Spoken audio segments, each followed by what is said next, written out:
नमस्कार साथियों, अगर आप भी बिहार बोर्ड एग्जाम 10th 2026 में इस बार अच्छे नंबर से पास करना चाहते हैं तो इस वीडियो को शुरू से लेकर लास्ट तक जरूर देखिएगा, क्योंकि आज के इस लेक्चर्स में टॉप एमबीबीआई ऑब्जेक्टिव क्वेश्चंस को शामिल किया गया है और साथ में क्लास के बीच में कुछ ऐसे टिप्स मैं आपको बतलाने वाला हूं जो कि बिहार बोर्ड के एग्जाम में डायरेक्टली पूछे जाते हैं वहां से सवाल साथियों। तो स्टार्ट करते हैं आज के इस लेक्चर्स को समय को बिना खराब किए हुए। वीडियो को लास्ट में मैं 5 ऐसे इंपॉर्टेंट क्वेश्चंस आपको देने वाला हूं जो कि आपके बिहार बोर्ड एग्जाम के लिए काफ़ी ज़्यादा हेल्पफुल होने वाला है। चलिए स्टार्ट करते हैं पहला नंबर सवाल से। निम्नलिखित में से कौन उत्सर्जी अंग है, ये आपको पूछा गया है। निम्नलिखित में से कौन जो है उत्सर्जी अंग है? ब्रिक यानी किडनी, अग्नाशय या आंख, आई या इनमें से कोई नहीं। 4 ऑप्शंस आपके एग्जाम में इसी प्रकार मिलते हैं साथियों, जो आपके एग्जाम के लिए काफ़ी ज़्यादा बेस्ट ऑप्शंस होते हैं। कौन जो है उत्सर्जी अंग है? उत्सर्जी आपसे पूछा गया है, याद रखिएगा। आपको बताना है, फटाफट से कमेंट खोलिए और ज़्यादा से ज़्यादा आंसर देने का प्रयास कीजिए ताकि मैं देख सकूं आप लोगों का आंसर। फटाफट से आप लोग आंसर देने का प्रयास कीजिएगा कि उत्सर्जी अंग कौन सा है। तो एक्सट्रैक्टरी जो अंग होते हैं, याद रखिएगा, वो वृक्क होता है जिसे हम किडनी कहते हैं। याद रखिएगा, फिल्ट्रेशन का कार्य कौन करता है? Kidney. Options number 1 correct answer होगा, याद रखेंगे। क्या होगा साथियों? ऑप्शंस नंबर ए बिल्कुल करेक्ट होगा। सभी बच्चों का ऑप्शंस नंबर ए आ रहा है जो कि बिल्कुल करेक्ट आंसर है। सेकेंड नंबर सवाल क्या है कि स्टोमेटा पौधे के किस अंग में पाया जाता है? स्टोमेटा जो है पौधे के किस अंग में पाया जाता है? तना में, पत्तियों में, जड़ में या इनमें से कोई नहीं। 4 ऑप्शंस आपके स्क्रीन पर है, फटाफट से आंसर देने का प्रयास कीजिएगा कि स्टोमेटा पौधे के किस अंग में पाया जाता है। शुरू से लेकर लास्ट तक वीडियो को देखें, बीच में कुछ ऐसे इंपॉर्टेंट टिप्स और लास्ट में 5 ऐसे इंपॉर्टेंट वीवीआई क्वेश्चंस मैं आपको देने वाला हूं जो कि आपके एग्जाम में आएगा ही आएगा। 100 to 10% याद रखिएगा, 110% प्रश्न पूछे जाने की संभावना है। स्टोमेटा पौधे के किस अंग में पाया जाता है? तो ये पत्तियों में पाया जाता है, याद रखिएगा। कहाँ पे?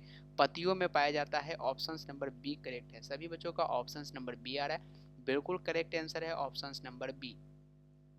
सवाल नंबर तीसरा पर हम लोग आ चुके हैं। 3 नंबर सवाल क्या आपसे पूछा जा रहा है, याद रखिएगा, कुटपाद किस में पाया जाता है? कुटपाद जो है किस में पाया जाता है आपको बताना है। पैरामीशियम में पाया जाता है, यूग्लिना में पाया जाता है, अमीबा में पाया जाता है, इनमें से कोई नहीं।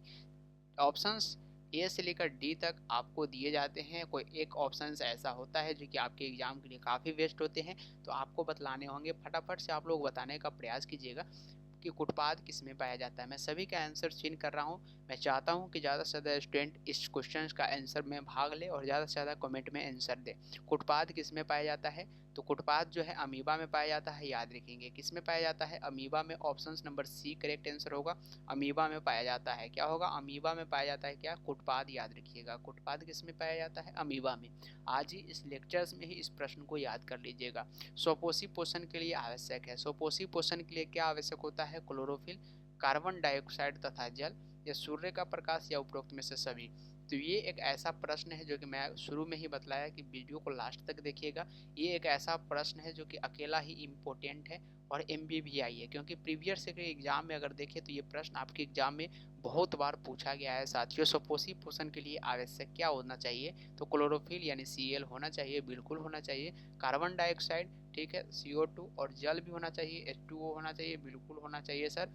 सूर्य का प्रकाश होना चाहिए, क्या? बिल्कुल होना चाहिए। यानी उपरोक्त में से सभी, ऑल ऑफ दीज। इस प्रश्न का राइट आंसर होगा ऑल ऑफ दीज, याद रखेंगे। नेक्स्ट क्वेश्चन क्या है कि इनमें से कौन प्रकाश संश्लेषी अंग है? प्रकाश संश्लेषी अंग कौन है आपसे पूछा गया है। 5 नंबर सवाल जो है आपसे क्या पूछा जा रहा है कि कौन जो है यहाँ पे प्रकाश संश्लेषी अंग है। अंग आपसे पूछा जा रहा है पत्ती, स्ट्रोमा, ग्राना या हरित लवक। तो प्रकाश संश्लेषी अंग कौन है? पत्ती, याद रखिएगा। पत्ती जो होता है वो क्या होता है? प्रकाश संश्लेषी अंग होता है। क्लास 10th के बिहार बोर्ड के एग्जाम में ये सवाल आपसे पूछे गए हैं 2023 में, याद रखिएगा। 2023 के एग्जाम में ये सवाल आपसे पूछे गए हैं और इस बार भी 2026 में ये प्रश्न 100 to 10% पूछे जाने की संभावना है। पत्ती, याद रखेंगे। 5 नंबर सवाल पर जरा फोकस कीजिएगा कि क्या है, इनमें से कौन प्रकाश संश्लेषी अंग है? इनमें से कौन जो है प्रकाश संश्लेषी अंग है? प्रकाश संश्लेषण का कार्य कौन करता है? क्या स्ट्रोमा करता है, ग्राना या हरित लवक या पत्ती करता है? तो याद रखिएगा साथियों, ये प्रश्न आपके एग्जाम के लिए काफ़ी ज़्यादा 100 to 10% इंपॉर्टेंट है। जैसा कि मैं आपसे जिक्र कर रहा हूँ, सवाल जो है PYQ में ऑलरेडी पूछे जा चुके हैं ये, और ये आपके एग्जाम में मोस्ट इम्पोर्टेंट साबित होगा। खुला परिसंचरण तंत्र किसमें पाया जाता है? खुला परिसंचरण तंत्र आपसे पूछा गया है। मनुष्य में अगर देखेंगे तो ये बंद परिसंचरण तंत्र पाया जाता है। क्या पाया जाता है? बंद पाया जाता है। घोड़ा में भी बंद पाया जाता है, ऊंट में भी। लेकिन अगर देखें कॉकरोच में, तो कॉकरोच में खुला परिसंचरण तंत्र पाया जाता है। ऑप्शन बी याद रखिएगा, ये मोस्ट इम्पोर्टेंट क्वेश्चन है, एमवीवीआई सवाल है।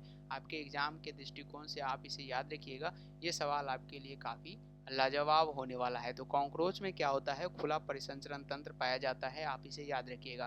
फटाफट से एक बार वीडियो को लाइक कर दीजिएगा ताकि आपका अटेंडेंस बन जाए, और वीडियो को ज़्यादा से ज़्यादा अपने भाई बहन दोस्त जो भी एग्जाम देने वाले हैं इस बार, उनको शेयर कर दीजिए ताकि कम समय में वो भी ज़्यादा क्वेश्चंस को कर पाए और अच्छे से अच्छे मार्क्स ला सके। 7 नंबर सवाल क्या है कि प्रकाश संश्लेषी अंगक है। प्रकाश संश्लेषी अंगक क्या पत्ती है, हरित लवक है, क्लोरोफिल है या क्लोरोप्लास्ट है? याद रखेंगे साथियों, प्रकाश संश्लेषी जो अंगक होता है वो क्या होता है? तो वो हरित लवक होता है। क्या होता है? हरित लवक प्रकाश संश्लेषी अंगक होता है। ऑप्शन नंबर यहाँ पे बी करेक्ट आंसर होगा, याद रखिएगा बी क्या होगा यहाँ पे करेक्ट आंसर होगा। 8 नंबर सवाल क्या है कि पादप में फ्लोएम संवाहक होता है। पादप में फ्लोएम संवाहक होता है, आपको बताना है। अगर मिड टर्म वीडियो की बात हमने की है आपसे, तो ये सवाल भी काफ़ी ज़्यादा इम्पोर्टेंट है, इसे भी आप ज़रूर गेस कर लेंगे। ये सवाल आपसे 100% पूछे जाएंगे कि सर पादप में फ्लोएम संवाहक होता है, तो ये भोजन जो होता है फ्लोएम संवाहक होता है पादप में, याद रखिएगा। ऑप्शन ए याद रखिए, रट लीजिए इस प्रश्न को।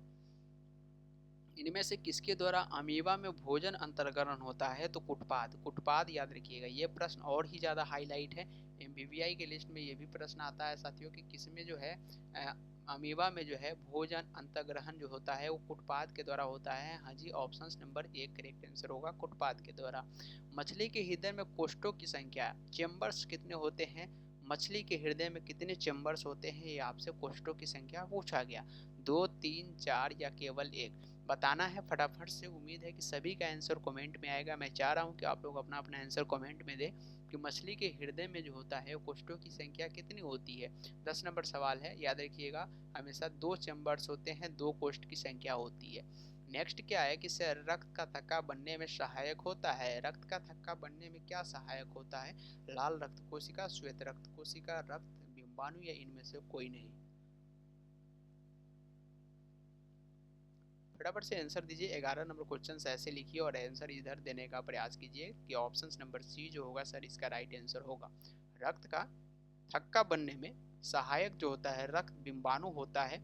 आप इसे 100 to 10% याद कर लीजिए।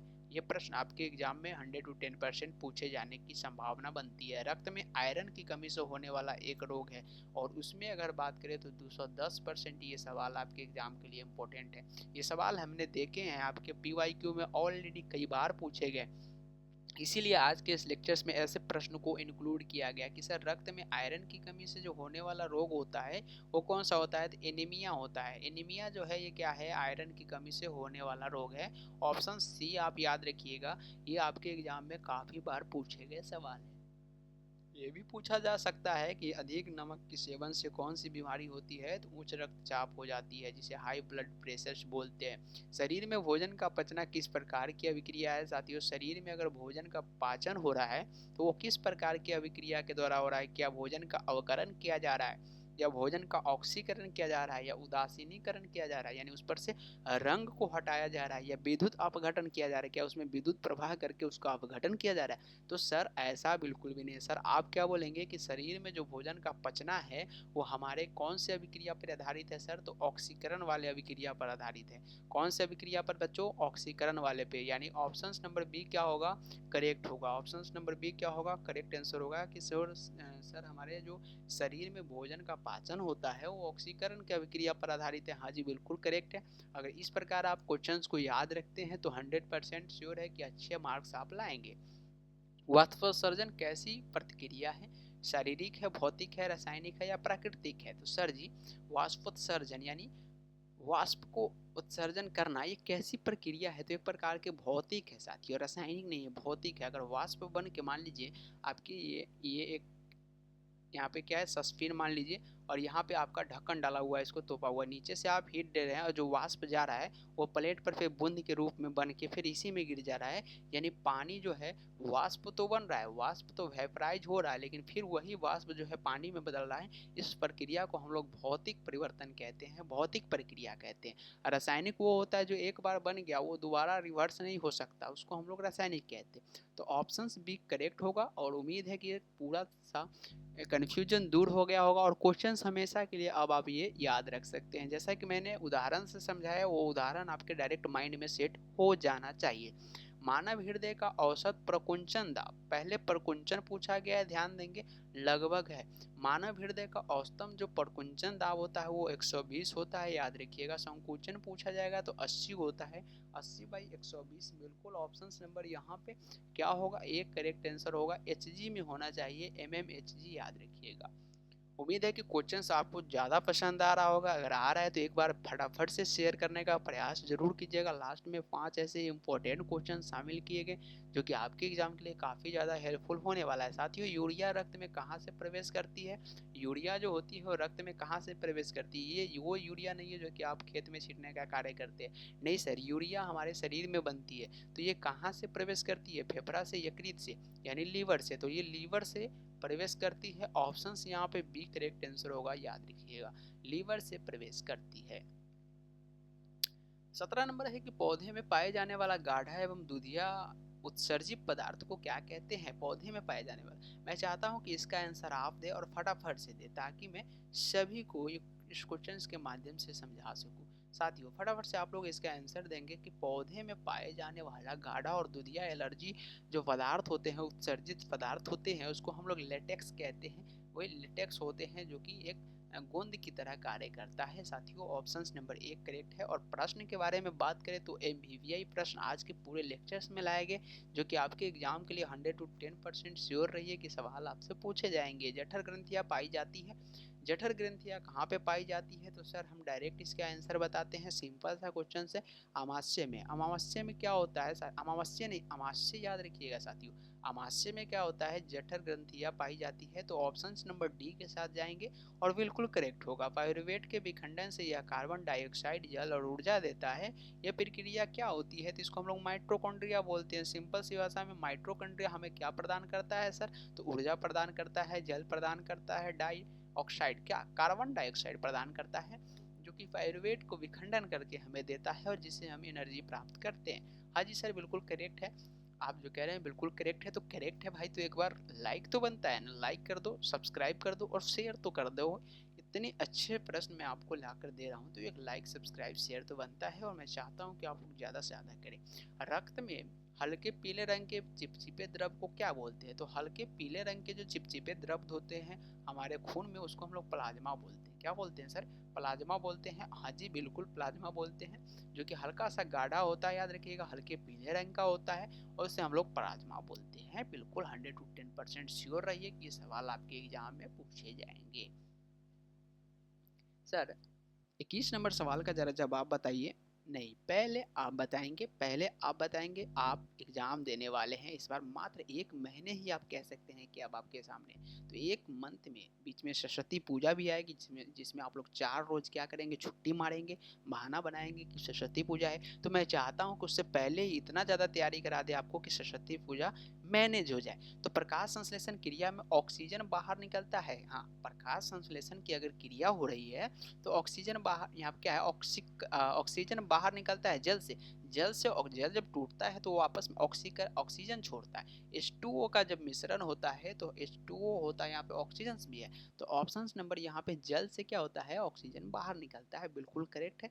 उम्मीद है कि समझ में आ गया होगा। 22 नंबर सवाल का जवाब बताइएगा कि सर प्रकाश संश्लेषण होता है, प्रकाश संश्लेषण किस में, रात में होता है क्या, दिन में होता है, रात दिन या सुबह? नाम ही है क्या प्रकाश, और प्रकाश कब रहता है, दिन में रहता है। प्रकाश कहाँ रहता है, दिन में रहता है, याद रखिएगा। सूर्य कब उगता है, दिन में। रात में उगता है क्या, गलत है। रात दिन दोनों हो सकता है ना सर, सुबह और शाम। शाम में तो ये सूर्य डूब जाता है, तो कैसे हो सकता है? तो प्रकाश जब रहेगी तभी प्रकाश संश्लेषण की क्रिया होगा। तो कुल मिला के ऑप्शंस क्या हो जाएंगे, कुल मिला के ऑप्शंस बी होगा कि बी यानी दिन में options number B correct answer हो जाएगा। क्या होगा, ऑप्शंस नंबर बी राइट होगा। चले नेक्स्ट क्वेश्चन पर। 23 नंबर सवाल है कि पौधे में वाष्पोत्सर्जन किस भाग में होता है। पौधे में वाष्पोत्सर्जन किस भाग में होता है, तो सर पत्ता में। पत्ता के द्वारा क्या होता है, वाष्पोत्सर्जन होता है। शरीर में भोजन को पचना किस प्रकार की अभिक्रिया है। शरीर में अगर भोजन पच रहा है हमारे शरीर में तो वो एक प्रकार के उपचयन है। क्या है, उपचयन है। ऑप्शन नंबर ए करेक्ट है, उपचयन है। क्लोरोफिल वर्णक का रंग कैसा होता है, तो क्लोरोफिल वर्णक का रंग जो होता है हमेशा Cl, क्लोरोफिल वर्णक का जो रंग होता है वो हरा होता है। कैसा होता है, ग्रीन होता है। आप इसे याद रखिएगा, आपके एग्जाम के लिए 100 to 20%, 10% इसे हम बढ़ा सकते हैं, क्योंकि PYQ जब हम देखते हैं तो ऐसा लगता है कि सर हर एक बार के एग्जाम में ये प्रश्न जो है, ये प्रश्न ये शामिल किया गया है। नो बकवास, ओनली फॉर क्वेश्चंस। तो मैं चाहता हूं कि ज़्यादा से ज़्यादा स्टूडेंट जुड़े लेक्चर्स में, ताकि मैं भी हाई मोटिवेशन के साथ आपको क्लास दूं और ज़्यादा से ज़्यादा क्वेश्चन सॉल्व कराने का प्रयास करूं। मनुष्य के सांस लेने और छोड़ने की क्रिया को सर क्या कहते हैं। सिंपल सा क्वेश्चन है कि सर श्वासोच्छ्वास कहते हैं। क्या कहते हैं, श्वासोच्छ्वास, सांस लिया और छोड़ दिया, इस प्रक्रिया को श्वासोच्छ्वास कहते हैं। ऑप्शंस नंबर कुल मिला के एक करेक्ट होगा। पौधे के वायवीय भाग से जल के निष्कर्ष की क्रिया कहलाती है। पौधे के वायवीय भाग से जल के निष्कर्ष की क्रिया को हम लोग वाष्पोत्सर्जन बोलते हैं। वाष्पोत्सर्जन, option number D correct answer होगा, वाष्पोत्सर्जन। मनुष्य में ब्रीक एक तंत्र का भाग है। मनुष्य में ब्रीक एक तंत्र का भाग है जो संबंधित है उत्सर्जन से संबंधित है। किससे संबंधित है, उत्सर्जन से संबंधित है, याद रखिएगा।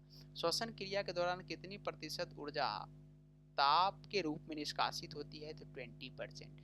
अब शुरू होती है खेल, असली खेल यहाँ से शुरू होता है। आगे 6 क्वेश्चंस, जैसा कि मैंने आपसे वादा किया था, आने वाले आगे 6 ऐसे प्रश्न जो कि आपके एग्जाम के लिए रामबाण साबित हो सकता है, और 200% आप इसे याद कर लीजिएगा। ये सवाल आपके एग्जाम में 100% श्योर है कि पूछे जाएंगे। मानव रक्त में उपस्थित यूरिया की सामान्य मात्रा क्या होती है, ये सवाल पहला रहा। तो याद रखिएगा 20 mg। 20 mg क्या है, मानव रक्त में, हमारे ब्लड में उपस्थित यूरिया की मात्रा रहती है। और MBVI का दूसरा नंबर सवाल है, थोड़ा जूम आउट कर दे ताकि आपको दिख जाए। बिल्कुल अब दिख रहा होगा। ये कौन सी क्रिया सभी जीव के लिए अनिवार्य है। सभी अगर जीवित है तो कौन सी क्रिया करना पड़ेगा जीवित जीव के लिए, तो श्वसन, श्वास लेना पड़ेगा और छोड़ना पड़ेगा। प्रकाश संश्लेषण नहीं सर, वाष्पोत्सर्जन नहीं सर। चलना, क्या चल सकता है तो जीवित रह जाएगा क्या, नहीं। श्वसन, श्वसन जो है सभी जीवित, यहाँ पे क्या है, सभी जीव के लिए अनिवार्य है, याद रखिएगा। वह प्रक्रम, थर्ड नंबर क्वेश्चन आपके MBVI लिस्ट का, वह प्रक्रम जिनके द्वारा शरीर में ऊर्जा का उत्पादन होता है उसको क्या कहते हैं, तो श्वसन के द्वारा ही हमें ऊर्जा का उत्पादन मिलता है, याद रखिएगा। रेजिन एवं गोंद कहाँ संचित रहता है। रेजिन एवं गोंद जो है ये कहाँ रहता है, तो ये पुराने जाइलम में रहता है, याद रखेंगे। कहाँ पे रहता है सर, पुराने जाइलम में। ऑप्शन डी करेक्ट है। कवक में पोषण की कौन सी विधि है। कवक में पोषण की जो है मृतजीवी है। हमारे कवक जो होते हैं वो मृत सड़े गले चीजों को खाने का कार्य करता है। ये रहा second last question MBVI list के साथियों कि पौधे में गैस की निष्कासन के लिए किस क्रिया का उपयोग होता है, तो ये विसरण का उपयोग होता है। किसका, विसरण का। इथाइल एल्कोहल किस प्रकार के श्वसन से बनता है, तो अवायवीय श्वसन से इथाइल एल्कोहल बनता है। तो आज का लेक्चर आपको कैसा लगा कमेंट करके बताएंगे। साथ ही साथ रुकिए भागिए नहीं, ये भी बता के जाइए साथियों कि आप लोगों को अगला लेक्चर जो है वो किस विषय पे चाहिए, कौन सा ऑब्जेक्टिव चाहिए, कौन सा सब्जेक्टिव चाहिए। साथ ही साथ एक मोटिवेशनल लाइन भी हमारे लिए लिख दीजिएगा ताकि सीना गदगद हो सके। और ज़्यादा से ज़्यादा कमेंट करें कि कौन सा लेक्चर आपको चाहिए, मैं आपको प्रोवाइड कराने का 100 to 10% प्रयास करूँगा। तो मिलते हैं फिर से नेक्स्ट लेक्चर्स में प्यारे बच्चों, तब तक के लिए आज के लिए इतना ही।